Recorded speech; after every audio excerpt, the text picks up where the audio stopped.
সকালবেলা ঘুম থেকে উঠতে ইচ্ছা করে না, আর রাতে চোখে ঘুম আসে না। মানে ঘুমাতে ঘুমাতে সকালই হয়ে যায়। তাহলে সকালে আপনি কিভাবে ঘুম থেকে উঠবেন? এখন কিন্তু আমাদের লাইফস্টাইলটা এমনই হয়ে গেছে। বাট কী করার, কিছু তো করার নেই। কিন্তু যখন আপনার কোনো কাজ থাকবে বা আপনার মাইন্ডে থাকবে যে আজকে আমাকে এই জিনিসটা করতে হবে, সো আপনি যতই অ্যালার্ম দিয়ে ঘুমান না কেন, আপনার কিন্তু অ্যালার্মের প্রয়োজন হবে না। কারণ আপনার মাইন্ডে তো এটা সেট আছে, তাই আপনি কিন্তু ঠিক ওই টাইমে উঠে যাবেন। কি আমি কি ঠিক বলেছি? যেমনটা আজকে আমার জান বাচ্চার হবে। ওর কথা এই কারণেই বললাম, ও যখনই শুনতে পারে যে আমরা কোথাও যাব বা আমাদের কোনো প্ল্যানিং আছে, ওই দিন আর আমাকে কষ্ট করে ডাক দিয়ে উঠাতে হয় না ওকে, ও নিজে থেকেই উঠে যায়। আর আজকেও সেমই হবে, কারণ ও জানে আজকে স্কুল শেষ করে ওর নানা নানুর বাসায় যাবে। তাই ও তো ভীষণ এক্সাইটেড, আর এই এক্সাইটমেন্টের কারণে আজকে আর আমাকে বলতে হবে না যে জান বাচ্চা উঠো স্কুলে যেতে হবে, কারণ ও নিজে থেকে উঠে আমার কাছে চলে আসবে। আর এই তো আমি আমার ব্রেকফাস্ট নিয়ে কিন্তু বারান্দায় চলে এসেছি, কারণ এত সুন্দর একটা ওয়েদার ছিল, ঠান্ডা ঠান্ডা একটা বাতাস। আর ইদানিং ওয়েদারটা তো অনেক সুন্দর থাকে, হুটহাট করেই চেঞ্জ হয়ে যায়। তো ভাবলাম যে যেহেতু ঠান্ডা বাতাস, তো বারান্দায় বসেই আমার ব্রেকফাস্টটা এনজয় করি। আর আজকে তো আমি চিয়া পুডিং খাচ্ছি। তো ব্রেকফাস্ট শেষ করার পরে আমি চলে গেলাম একটু টিভি দেখতে। বেশ খানিকটা সময় আছে হাতে, টিভি এনজয় করতে করতে এদিক দিয়ে আবার একটু বিস্কিটসও খেয়ে নিলাম। আর সকালের নাস্তাটাই কিন্তু আমাদের শরীরের জন্য সবথেকে ইম্পর্টেন্ট। সো সকালের নাস্তাটা ভালোভাবে করতে হবে। আর এই তো দেখতেই পারছেন আমার জান বাচ্চা কিন্তু এর মধ্যে উঠে চলেও এসেছে, যেটা আমি বলেছিলাম। আর দেখতেই পারছেন মুখে কত সুন্দর হাসি। অন্য টাইমে কিন্তু দেখা যায় ঘুম থেকে উঠেও অন্য রুমে যেয়ে আবার ঘুমিয়ে যায়, বাট আজকে কিন্তু সে ঘুমায়নি, সুন্দরভাবে টিভি দেখছে এবং তার মুখে কিন্তু সাত সকালবেলায় অনেক সুন্দর হাসি। আর এদিক দিয়ে আমি ওর টিফিনও রেডি করে নিচ্ছিলাম। আর ও তো আমাকে আগের দিনই বলে দেয় যে ও কী নেবে, তো ওর ইচ্ছা মতোই আমি টিফিনটা দিই।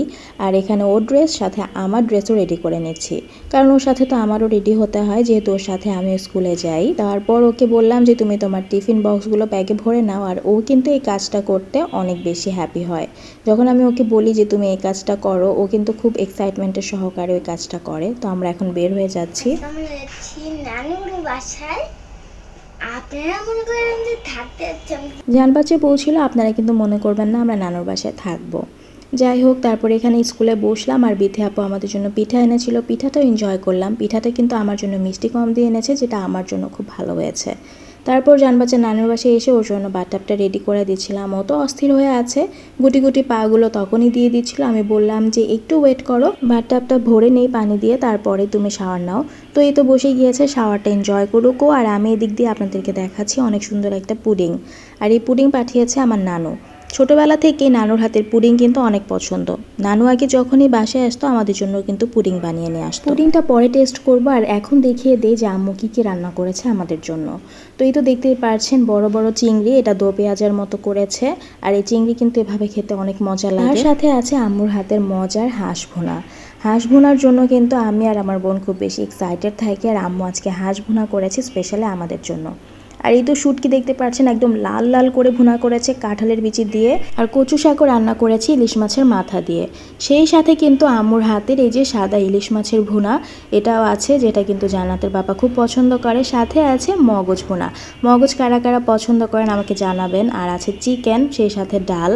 মগজের কথা কেন বললাম, মগজ কিন্তু সবাই খায় না, কিন্তু মগজ ভুনাটা যে এত পরিমাণের মজা, আর আম্মুর হাতের মগজ ভুনা তো অসাধারণ। ডিম ভুনাও আছে সাথে, আর আছে গরুর গোস্ত। আম্মু কিন্তু আমাদের জন্য আজকে সব মজার মজার আইটেম রান্না করেছে। সো দেরি না করে খাবার খেতে বসে পড়ি। আর এই তো দেখতেই পারছেন আমার প্লেটটা কিন্তু অনেক সুন্দর করে সাজিয়ে নিয়েছি, কারণ সব আইটেম তো ট্রাই করতে হবে, তাই না?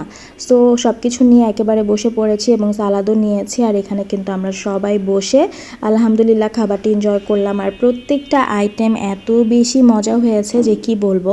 আম্মুর হাতে রান্না তো আমি সবসময় বলি যে অনেক বেশি মজা হয়। খাবার টাবার শেষ করে আবার বসে পড়লাম নানুর হাতের পুডিংটা টেস্ট করতে। পুডিংটাও কিন্তু অনেক মজা ছিল, আর এর জন্য নানুকে অনেক ধন্যবাদ।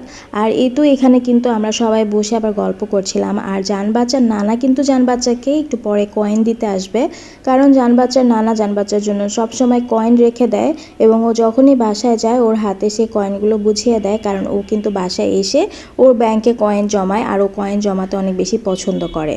দেখতেই তো পাচ্ছেন যে ওর নানার হাতে কয়েন দেখে দৌড়ে চলে এসেছে। আর ও ওর খালামণির জন্য কিন্তু একটা লেটার লিখেছে, সো ওই লেটারটা ওর খালামণিকে দিয়েছে। তারপর তো ওর গল্প শুরু হয়ে গেছে। ওর কথা শুনে রীতিমতো ওর খালামণি ও নানা নানু সবাই হেসে কাহিল হয়ে যাচ্ছিল, কারণ ওর কথাগুলাই আসলে এত ফানি হয় কি বলবো। আর ও কিন্তু ওর নানুর বাসায় আসার জন্য অনেক এক্সাইটেড থাকে, কিন্তু নানুর বাসায় থাকার জন্য অত বেশি এক্সাইটমেন্ট কাজ করে না।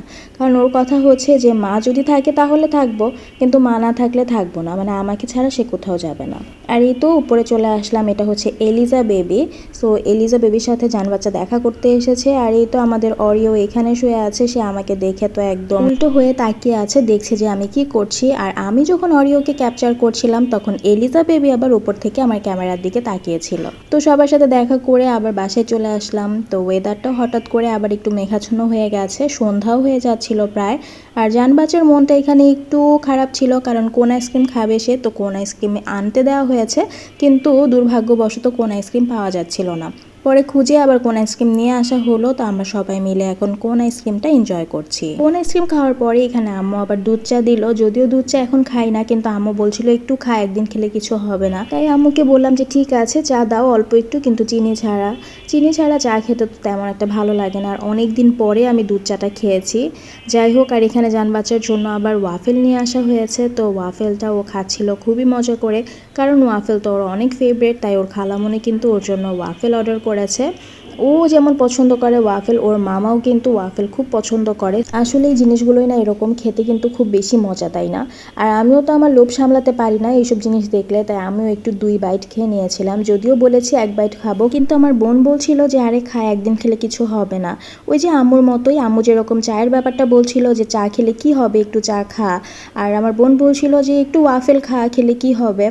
আসলে বোন বা মা বাবা সবাই এরকম, ওদের জন্য আসলে ডায়েট করা খুব কষ্টকর হয়ে যাবে আমার জন্য, বাট কি করার, তারপরেও আরেক বাইট খেয়েছিলাম। আর আমারও তো এইসব ব্যাপার দেখলে লোভ সামলাতে পারি না, তো ভাবলাম যে না, একটু খেয়ে মনটা শান্তি করি। তো খাওয়া দাওয়া করার পরে এখানে আবার জান বাচ্চা ওর গল্পের ঝুড়ি নিয়ে বসেছে, তো সবাইকে ওর গল্প শোনাচ্ছিল। ওর মামা, নানা, নানু, খালামণি সবাই খুব মনোযোগ দিয়ে ওর কথা শুনছিল। আর আজকে তো একটু বেশ খানিকটা সময় নিয়ে এসেছি, কারণ আম্মুই বলছিল যে রাতে আসলে তো তাড়াতাড়ি চলে যাবি, মানে সন্ধ্যার দিকে আসলে, তাহলে ওকে স্কুল থেকে নিয়েই তারপর আমার বাসায় চলে আসবি, দুপুরে খাওয়া দাওয়া করবি, রাতেও খাওয়া দাওয়া করে যাবি। তো যেই কথা সেই কাজ, তাই আমার বোন আমরা কিন্তু দুপুরেই চলে এসেছিলাম, আপনারা তো দেখতেই পেরেছেন, আর রাতে খাওয়া দাওয়া করেই যাব। তাই আমরা কিন্তু বসে বা সময়গুলো এনজয় করছিলাম। আর এই তো আম্মু আবার সব খাবার দাবার গরম করে টেবিলে রেডি করে ফেলেছে। তো আমরা এখন সবাই রাতের খাবারটি এনজয় করব। দুপুরে যা যা মেনু ছিল রাতেও কিন্তু সেম মেনুই ছিল। আচ্ছা, আরেকটা ব্যাপারে ক্লিয়ার করে দেই, আপনারা হয়তো অনেকে ভাবতে পারেন যে ডাইনিং টেবিল থাকতে আমরা ঘরে বসে কেন খাই। ঘরে বসে খাওয়ার কারণ হচ্ছে আব্বু সবসময় আমাদেরকে বলে যে এসি চালু করা আছে ঘরে, এসির মধ্যেই খাও যাতে গরম না লাগে। আর আমরা যখনই বাসায় আসি তখনই আব্বু অস্থির হয়ে যায়, এসি চালু করে বসো যাতে আমাদের কাছে গরম না লাগে। তো আব্বুর জন্যই আসলে ঘরে বসে আমাদেরকে খাবার খেতে হয়, না হলে আব্বু রাগ করে। আর এই তো এখানে কিন্তু আম্মু আবার রাফিনকে, মানে আমার ভাইকে খাইয়ে দিচ্ছিল, তো এর জন্য জান বাচ্চা আবার বলছিল যে মামা কি ছোটো নাকি যে তুমি মামাকে এখনও খাইয়ে দাও। তো আমরা আবার বলছিলাম যে হ্যাঁ মামা তো ছোটোই। তো বাবা মার কাছে আসলে সন্তানরা সবসময় ছোট, কখনোই বড় হয় না, তাই না? তো আলহামদুলিল্লাহ মাশাল্লাহ রাতের খাবারটাও কিন্তু খুব সুন্দর মতো সেরে নিলাম। আব্বু আম্মুর জন্য সবসময় অনেক বেশি দোয়া করি যেন তারা সবসময় ভালো থাকে, সুস্থ থাকে এবং আমাদের পাশে সবসময় এভাবেই থাকে। তাদের ভালোবাসা আমাদের জীবনে অনেক প্রয়োজন, আর প্রত্যেকটা বাবা মার জন্যই অনেক বেশি দোয়া রইল। আল্লাহ হাফেজ।